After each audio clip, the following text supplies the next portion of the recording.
Hey everybody, Sandi here. I'm back with another Let's Experiment and See What Happens video. I've got a wine tumbler, and this actually came this way, and I'm going to try and see if the alcohol ink that I put on here will actually stain it well enough for what I want. If not, then we'll skip out and I will go and paint it and then come back. But we're gonna start with some Baja Blue and a makeup sponge. And I've got alcohol, 91% alcohol in here to move things along if I need to. And I'm just looking to get this part of the tumbler covered in the blue. I'm going to leave the bottom for right now. We may change our mind after, but I've shaken up my Pinata Baja Blue, and I thought about going with another color, but I think this one is probably going to be closest to what I want. Let's set that back there, and we're just going to get started.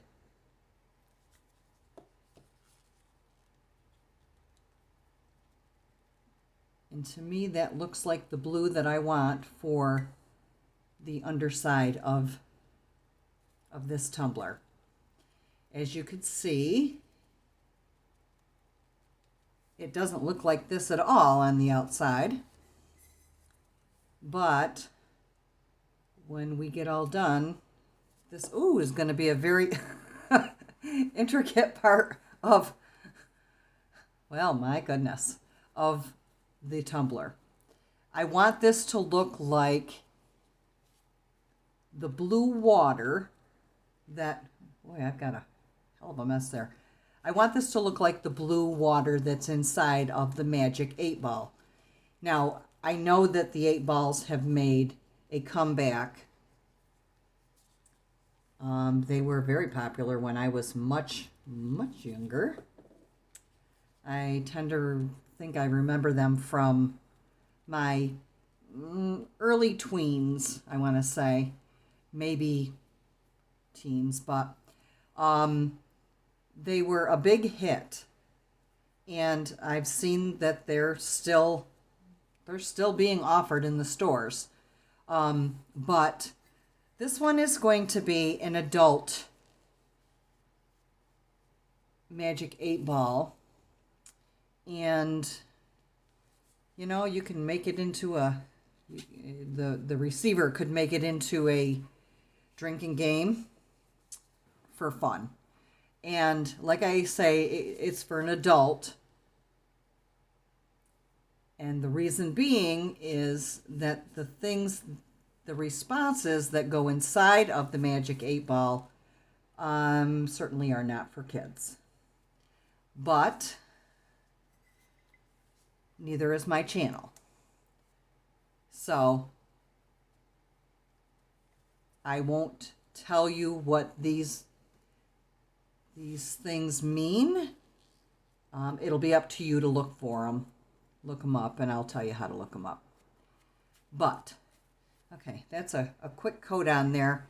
Not beautiful, but that doesn't matter, because we're going to go over it again and hopefully get a better coverage. But I want it to look like water. I'm probably going to have to trim my sponge a bit to get that to happen.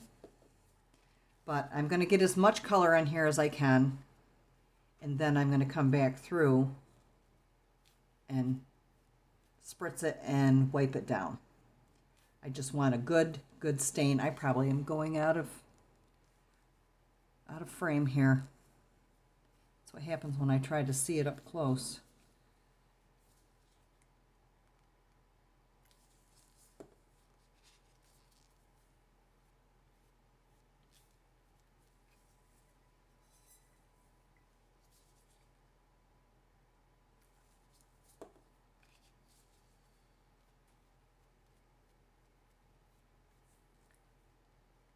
That is.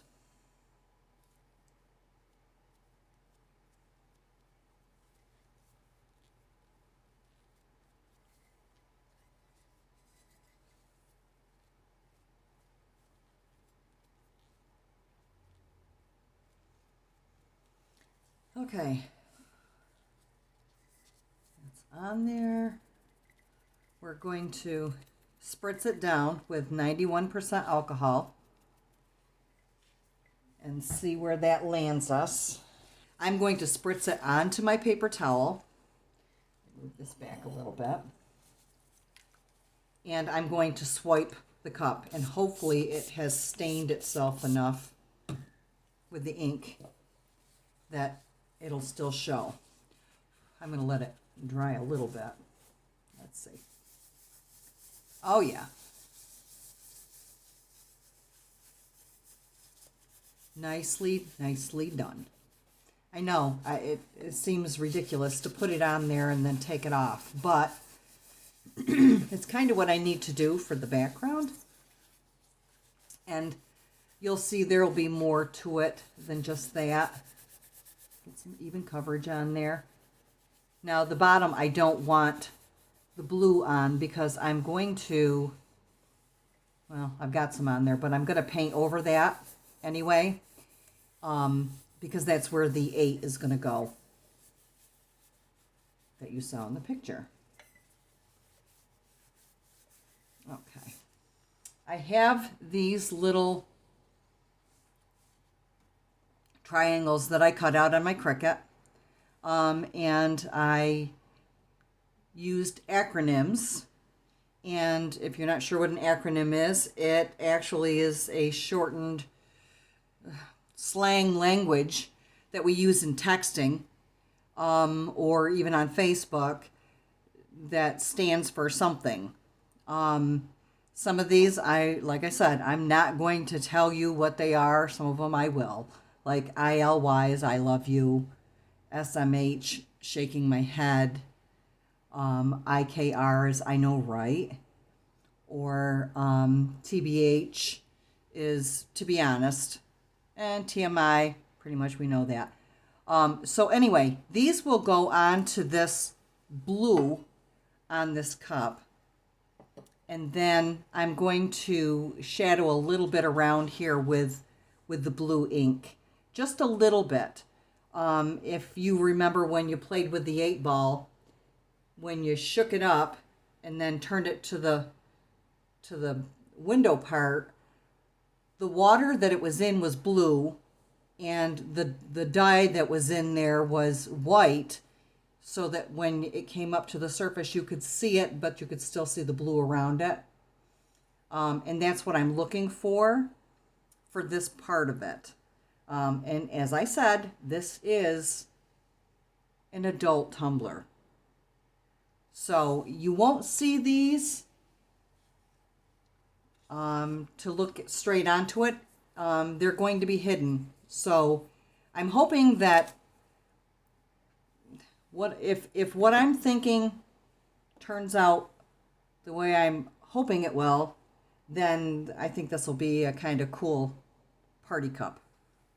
So I'm not going to make you sit and watch me put all these on. I'm just going to give you an example of, take my gloves off here, of how these are going to get placed onto this cup. And since alcohol ink dries really quick, there shouldn't be any issue as far as adhesion goes.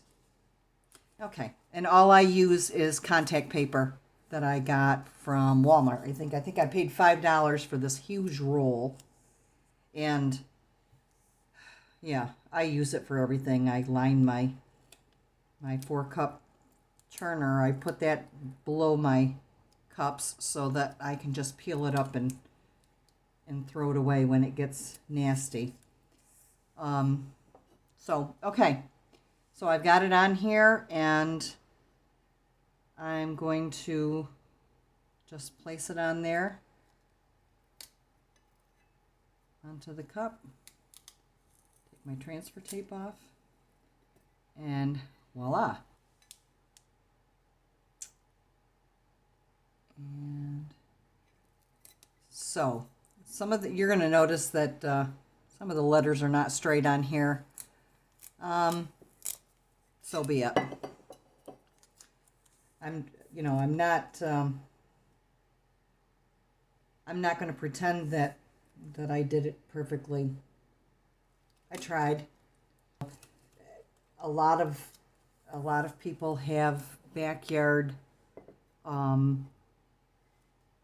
bonfires and, you know, the fire pits, and it's getting to be warmer weather. Yeah, that's a joke for here. I'm in upstate New York, but you know, we will be having fires outside and get-togethers with friends, and this is just a fun tumbler for those type of gatherings.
Okay, we can do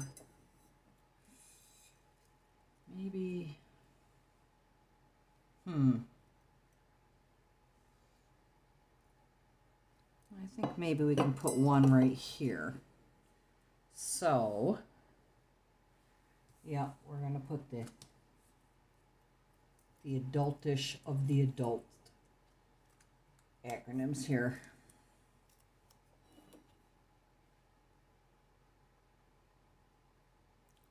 Let's put it right there. We only have one more left. That's 9 on there. So maybe we want to put this one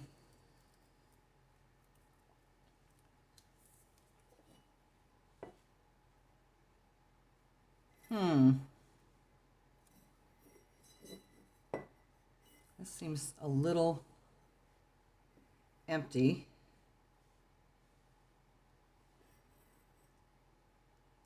Let's put it like right there. And that's 10 of them. That's plenty. It's just meant to be fun. Do that. Because I don't want to spray it with the alcohol on top of the vinyl. Because I don't think the vinyl will. Doing it this way. Yeah, that I think is going to be,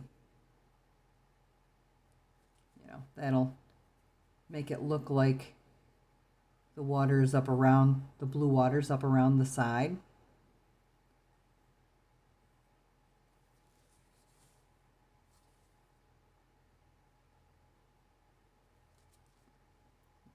Okay. And now I'm going to need an extra Q-tip. I'm gonna work it all out on this one, and then I'm gonna be quiet, and maybe I'll do a couple of them for you, so you can see what I'm looking to do. Just a little tiny bit of alcohol that I poured from that little container, because I just want a slight blue tint to the middle. So I'm drawing it from the ink that I already put on there. I'm drawing that out just a little bit. I don't want it dark because it's not dark when you shake the Magic 8 Ball. Okay. I'll do one more and then I'm going to hush up and just kind of speed through it.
Okay, we're back. I took this outside and sprayed it with some Rust-Oleum 2x matte clear. And I brought it back in and I painted the bottom with apple barrel jet black. And it's been dried. I want you to note that I did come up the sides a little bit with this, and the reason being that when I put the outer coat on this, that a lot of times wants to pull away from this edge. So I'm hoping that I'm giving myself a little extra boost there. Note that before you spray this with your mat, make sure you clean off the ink. I forgot to clean off the ink on this edge, and I had to go back over it with acetone and be very careful that I didn't come down onto our alcohol inks that I have here. So, that all being said, we're ready to put the first coat of epoxy on this. And the bottom part, I will put a white circle with a black 8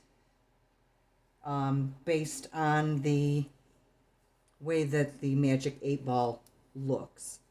And yes, I know you won't be able to see that at all times, but as someone drinks out of this, people are going to see that 8 on the bottom. And they may just ask, what's that about? Well, hopefully that gets the ball rolling for some fun drinking games or something. All right, and now here we go.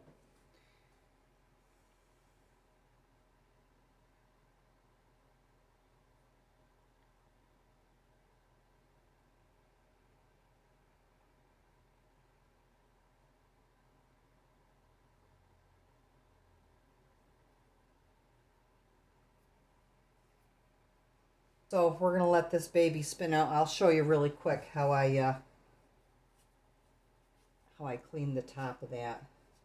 Just for your own information. I just do a quick wrap on the end of the stick, and then I let it lay on there, and I let the spinner go, or the turner, and let it spin on its own rather than chasing it around.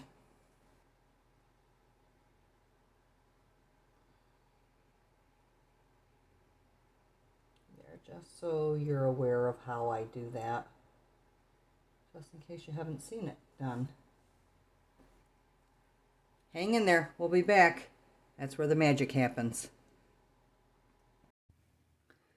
We're back. And I have put 2 layers of epoxy on here.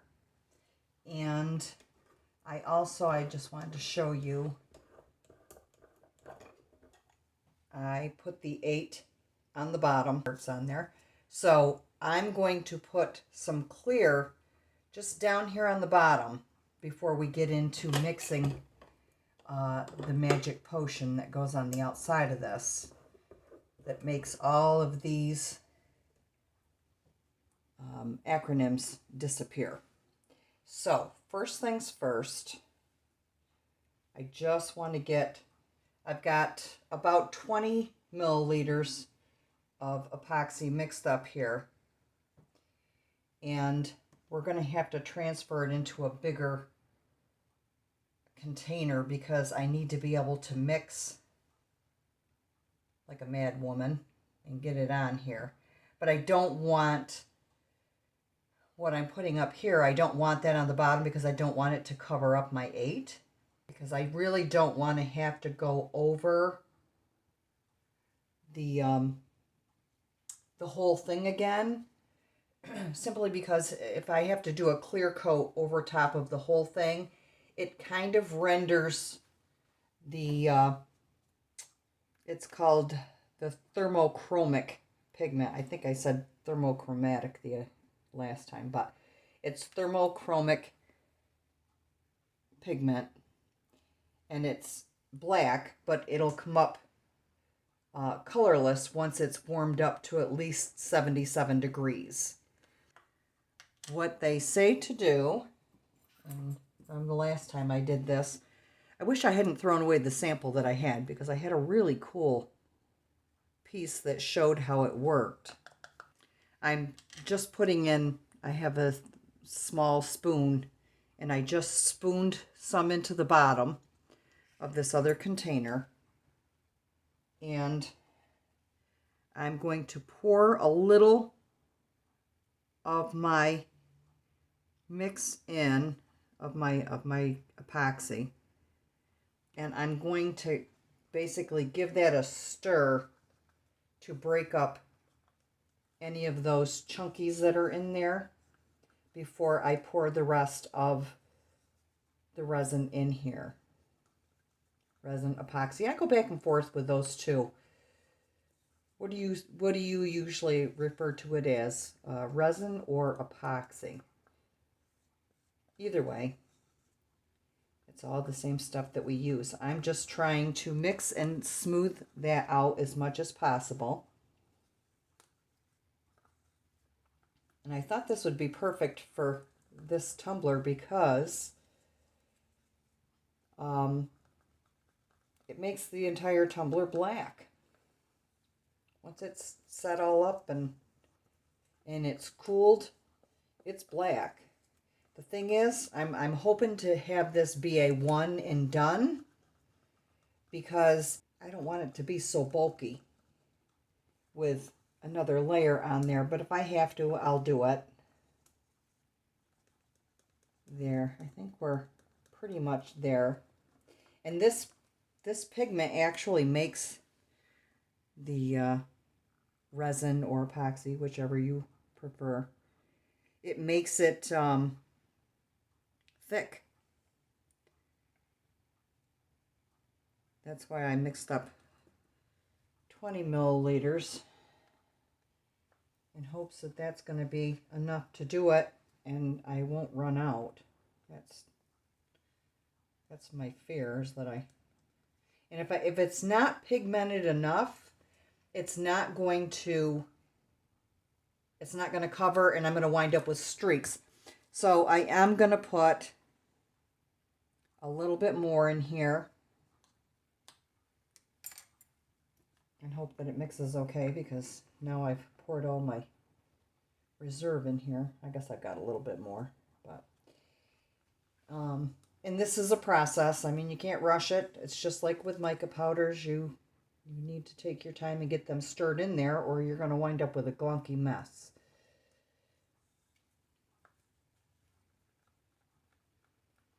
And this is starting to warm up already, so of course it's not coming up black, it's coming up gray, which is typical. I mean, it is heat activated. I think that probably will be good.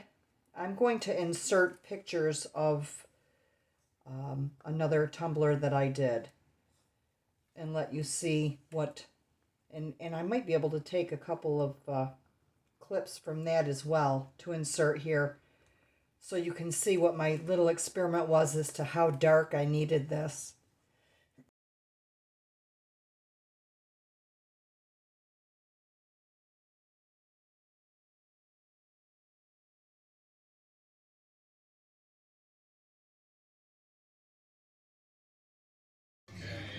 This is really a cool reaction that this has. I love it.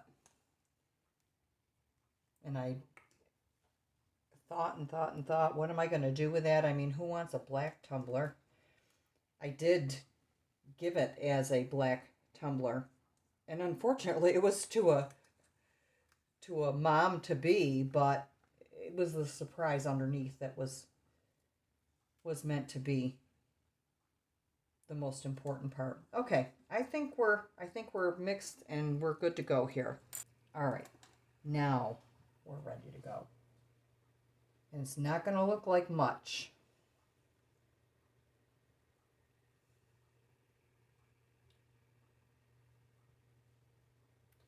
I want to try not to go down to the bottom.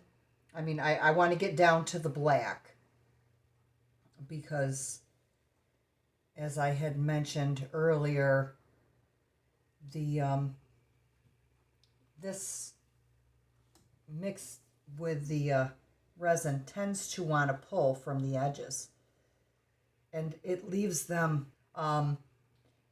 If you use this on a light colored background, you know, it covers well. It's just that it will always pull away from the edges. And that's what I was hoping to avoid by painting just a little tiny bit of this black. There. I think we're down around there. I know, and it looks like I'm just totally ruining this thing. But if it goes on well enough and I get an even enough coat, then we should be in business. And it's just the coolest thing. If you've never worked with the Thermochromic Powders, give it a try because you'll surprise yourself. It's so much fun. Those of you who have worked with it, by all means, you know, give me a comment below and let me know what you think of it. And if you have any secret tips that you want to share as to how to get a more even coat of it.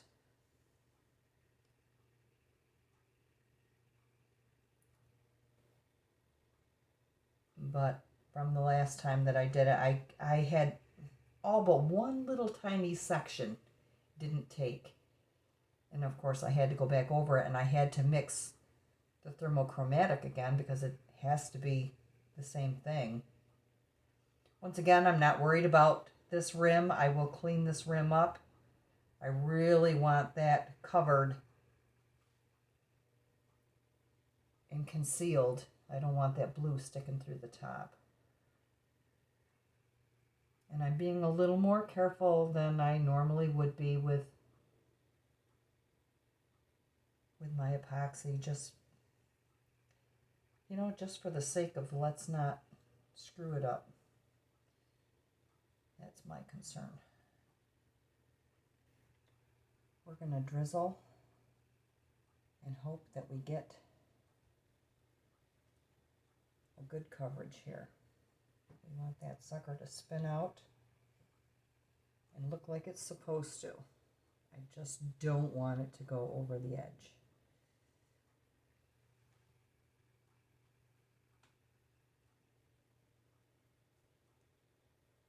I know, my hand's right in the way, right? Sorry. So sorry.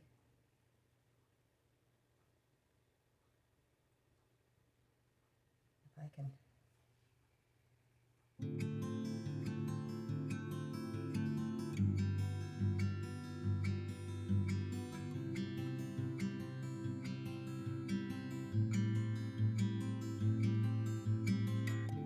So hoping for a good outcome.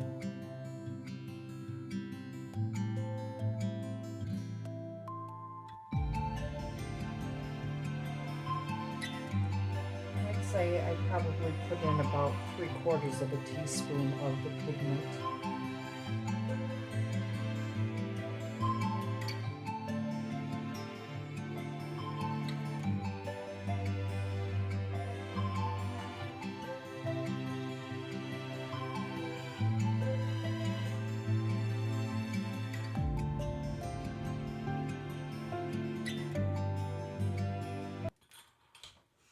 Okay, there's a lot more bubbles, micro bubbles, but they're working their way out. So we're going to give them the chance to do that.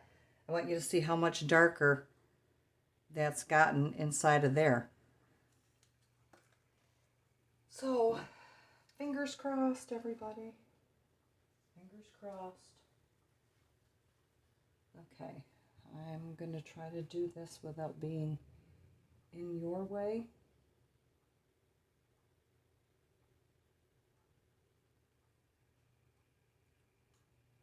Hopefully that pushing down is going to keep that seal right there at the edge.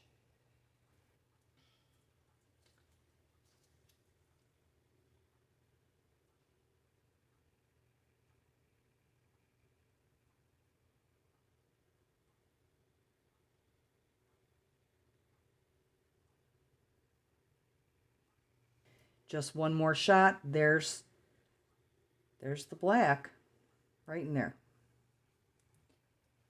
So, fingers crossed, everybody. Fingers crossed. Then when we come back, we don't see any blue. We'll be back.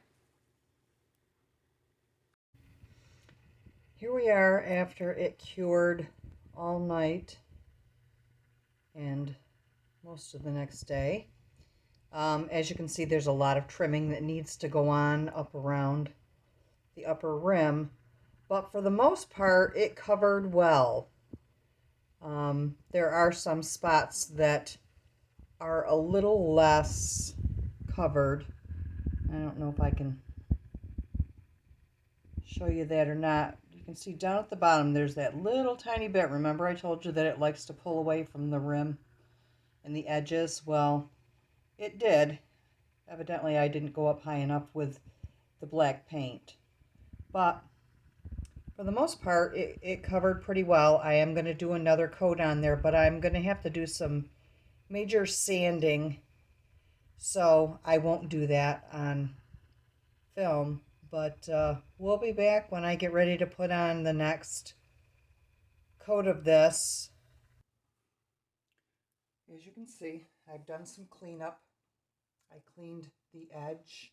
I'm going to turn this on so that you can see. I cleaned up the edge of the excess epoxy that went over. I did that with my embossing gun. I just kind of heated it slightly, and then I cut into it with my X-Acto blade. And that makes it, you know, I can follow right along the line there, and it makes it easier to just lift that chunky part that went up there. It wasn't chunky, but thicker parts that went up there. It was easier to just lift those off. And when you heat it slightly with the embossing gun, it softens it just enough. I want you to notice that I did paint in with the black paint that we used before on the bottom. I painted a thin line here on the top, and I went a little further up on the bottom. Now I'm hoping that's going to remedy the problem. I tried to make sure that I stayed below all of our little triangle acronyms. As you can see, there's spots in here that did not take, and that's what we're targeting today. And I did sand around the edge of the bottom rim, and I did sand at the top, and I started with an 80 grit sanding block that I got from Harbor Freight, and then I went in with I believe this one's 120 grit, both of those from Harbor Freight. And I've mixed up my epoxy. I've got approximately this, you're going to notice this one is very gray. I didn't put a lot in here because I really don't need a lot, and I feel like the more of the pigment that we put in there, the less translucent it is when it gets to the inner hidden surprise. So I just wanted to cover up those spots that didn't take as well. You can see some of them come through here. But for the most part, this really came out cool. I'm not sure if I'm going to be able to get, I'm going to do it right where the, where it's showing through. I'm going to try to get that to warm up. See, you can see that just from my hands. Now, 77 degrees is all it takes for this to reveal what's underneath. So it doesn't take a long time. My hands are not necessarily warm ever, but you can see that it shows through pretty good. You back out a little bit here. And I wanted to stay in an area where it's already showing through because I don't want to muddle myself up. But this is the cup that was used before, and you can see it's black down in there. If I set this on my hand, for the most part, you're going to see that black disappear. Okay, there we go. See, it comes up not clear, but enough to be able to see something that's under it. So with that being said, we're going to get this on here. First, I want to touch the bottom again with the clear. I have extra resin that I've mixed up here because I have another tumbler that I need to get done this morning. So I just swiped some on there, and I'm just going to distribute it. I've got my turner going in the wrong direction for me, but I'll fix that. And we don't want a ton of it on here, like I said, you know, so I'm only doing a small amount because I basically want it to target the areas that missed out on it. It's really not an easy task to know that it's covered completely because, like I said before, when it warms up, you can see this epoxy is starting to get warm. It's starting to reveal what's underneath it.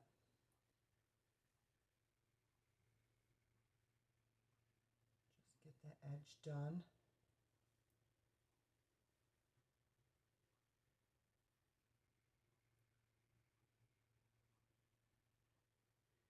Yeah, once it warms up and it starts showing you everything, then you don't know whether or not you got it completely covered. And I am learning, we're all learning. I'm learning that the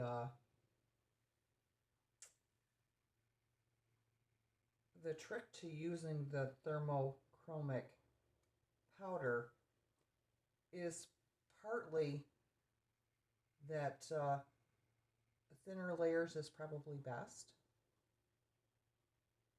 in my opinion.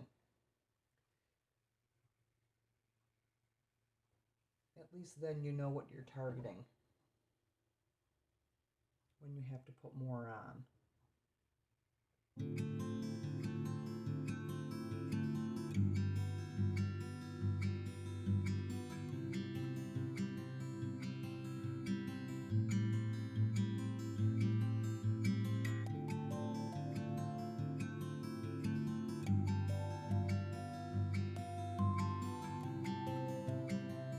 And I am trying to get just enough on that rim for my seal, because I'm hoping this is the last run with this.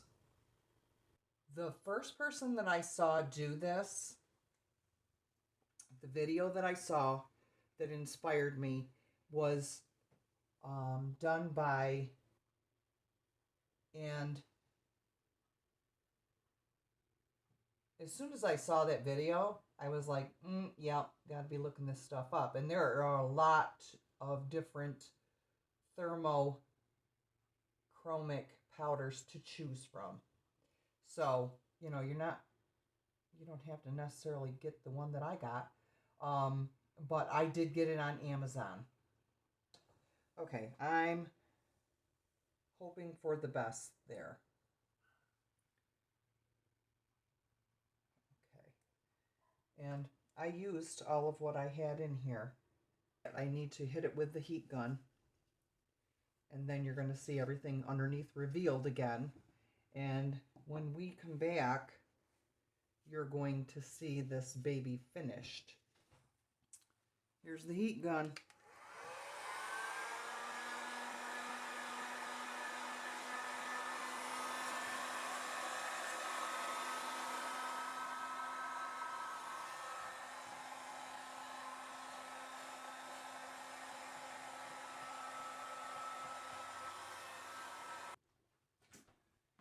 And when I have little bubbles that seem like they might not just be bubbles, I use a pin